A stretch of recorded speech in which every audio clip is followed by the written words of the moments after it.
Et bonjour et bienvenue. On est toujours aux rencontres interuniversitaires de l'ESS à Bordeaux et je suis avec Pascal Glémin.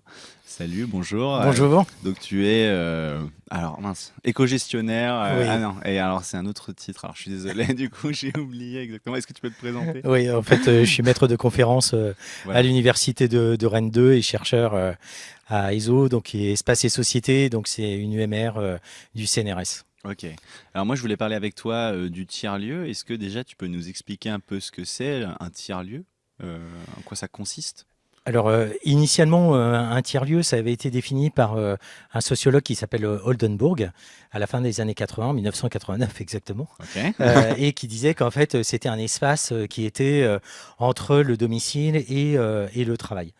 Finalement, le premier tiers-lieu auquel on peut penser, c'est Starbucks, dans le modèle D'accord. Ok. américain. Ouais. D'accord.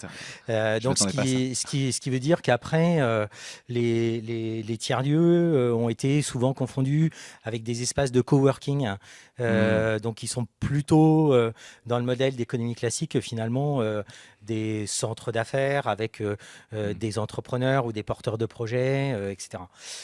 Nous, les tiers-lieux qu'on a rencontrés, puisqu'en fait, on conduit une ANR qui s'appelle Periwork. Et ce qui nous intéressait, en fait, c'est de regarder et de comprendre les tiers-lieux en milieu périurbain et rural.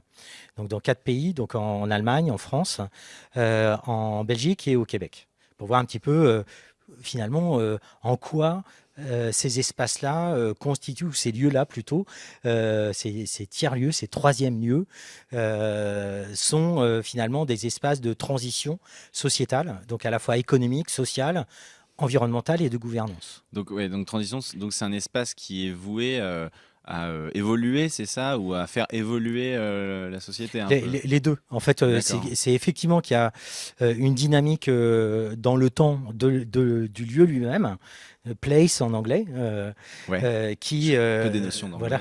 d'anglais. Donc du coup, qui permet effectivement de faire évoluer le lieu lui-même dans ses finalités sociétales, finalement économiques, sociales, environnementales et de gouvernance. C'est-à-dire qu'en fait, on ne rencontre pas seulement des porteurs de projets, des entrepreneurs. Il y a un bon nombre de tiers-lieux dans lesquels on peut rencontrer aussi des salariés, des agents de la fonction publique, des activités plutôt culturelles, des think tanks.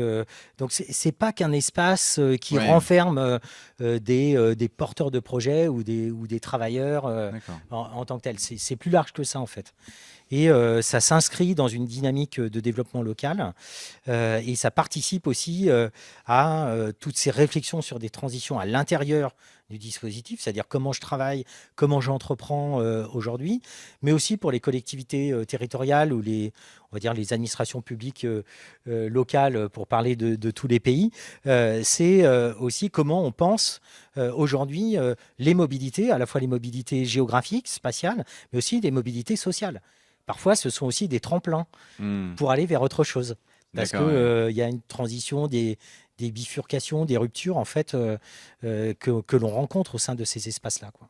D'accord. Et donc, alors toi, tu fais des allers-retours un peu du coup entre les tiers-lieux et puis ton travail de maître conférencier, je C'est suppose. ça. Comment ça se passe, comment ça se passe quand tu vas, comment tu travailles avec eux et puis après du coup, quel est ton travail au sein de l'université? Tu là, enfin voilà, explique-nous un peu. Ouais. Alors donc du coup, c'est vraiment une coproduction de la recherche. C'est-à-dire qu'en fait, il faut donc il y a des allers-retours terrain-théorie, si je puis m'exprimer ainsi. Donc il y a des approches plus compréhensives du modèle économique et du modèle politique en fait des tiers-lieux. Donc là, ça suppose d'aller conduire des entretiens avec ceux qui s'appellent les habitants ou les colocs. D'autres s'appellent les voisins à l'intérieur des tiers-lieux. OK. Donc de regarder entre les sédentaires en fait et les nomades, qu'est-ce qui se passe selon que on soit entrepreneur ou salarié, ou bien seulement de passage dans un endroit et puis on trouve un espace pour pouvoir co-travailler, etc. Donc là, on fait des analyses effectivement plutôt textuelles ou discursives. Donc on va analyser les mots, comment les personnes argumentent en fait le fait d'être dans ces espaces-là, par exemple pour rompre la solitude, l'isolement, pour porter des projets communs, penser autrement la coopération que juste une coopération qu'on appelle nous en sciences de gestion complémentaire, juste des gens qui coexistent les uns avec les autres, puis de temps en temps ils font un projet commun, aller au resto par exemple. Ok. Voilà. Donc ça suffit pas. Donc ce qu'il nous faut, c'est de la coopération communautaire, c'est-à-dire vraiment des projets qui sont co-construits à l'intérieur de ces espaces-là et qui du coup ont souvent des répercussions sur le territoire en termes de cohésion sociale ou de dynamique en termes d'accessibilité à la culture ou à d'autres formes de penser le territoire et d'agir sur le territoire aussi. Donc du coup, dans ces cas-là, on va travailler sur ces discours. Donc là, je rentre à l'université et je travaille avec mon ordinateur. Et puis dans d'autres cas aussi, ce qui nous intéresse, c'est de comprendre les profils aussi des individus. Donc on a bien des statistiques parce qu'on a des fréquences de fréquentation de ces espaces-là, qui vient combien de fois dans le mois, dans la semaine, etc. Donc c'est aller plus loin que ça. Donc là, on a conduit une enquête au niveau national pour l'instant pour savoir comment les personnes envisagent le tiers-lieu et comment ils envisagent des projets de coopération communautaire au sein de ces espaces-là pour faire véritablement transition. Ok. Donc, moi, je sais que tu participes à un atelier là qui va s'appeler l'entreprise de demain. Ouais. Du coup, j'ai une question. Qu'est-ce qui te plaît pas dans l'entreprise d'aujourd'hui, par exemple? Qu'est-ce qui Alors, ce qui m'interroge dans l'entreprise d'aujourd'hui, c'est surtout le fait que l'on focalise l'analyse sur la figure de l'entrepreneur. Or, l'entrepreneuriat qui fonctionne, c'est de l'entrepreneuriat collectif. Ok. Donc, il faudrait plutôt penser équipe entrepreneuriale qu'entrepreneur.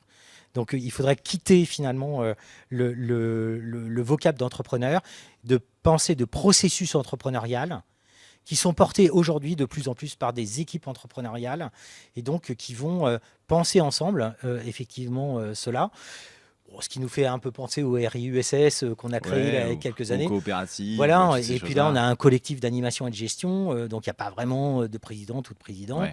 C'est un collectif. Et je pense qu'on est plutôt dans cette dynamique-là. Il y a beaucoup de tiers-lieux que j'ai rencontrés, analysés, étudiés, qui justement ont créé des associations à l'intérieur de leur tiers-lieux, ou même ont rompu avec le modèle d'entrepreneuriat classique pour aller vers des modèles de société coopérative d'intérêt collectif. Donc, du coup, là, on a du collectif. Par exemple, il y en a un que j'ai en tête qui s'appelle les commutateurs. Et avant, c'était l'atelier des entreprises, quoi. Donc, on passe de l'atelier des entreprises aux commutateurs. Pas tout à fait pareil. L'évolution sémantique explique aussi l'évolution organisationnelle et la transition du lieu lui-même et de ceux qui l'animent. C'est le cadre de travail qui forme un peu les esprits. Exactement. On va devoir bientôt se quitter. Ça a été un peu rapide, c'est dommage. Mais est-ce que tu peux nous parler un peu brièvement d'autres travaux que tu fais ces temps-ci Alors du coup, sur les autres travaux, moi, la dimension territoire et territoriale a toujours été au cœur de mes préoccupations. Et donc là, on est en train de monter un observatoire microfinance sociale et territoire où on essaye de regarder comment les dispositifs expérimentaux sociaux avec les CCAS, avec des associations de solidarité, la Banque de France, la Caisse des dépôts et consignations, comment tout ça effectivement peuvent aussi porter une forme de transition, mais là du coup bancaire et financière, et donc de permettre à des individus qui sont exclus des circuits habituels de la banque et de la finance, finalement d'avoir la possibilité de rentrer dans des perspectives personnelles, d'estime de soi, de choix en tant que tels, sans qu'on les transforme en spéculateurs sur ça fait beaucoup de travail de portefeuille. Ouais, beaucoup de travail. Bah, écoute, merci beaucoup. Merci beaucoup à toi. Et puis bon, on se retrouve bientôt pour d'autres vidéos et d'autres interviews. À bientôt.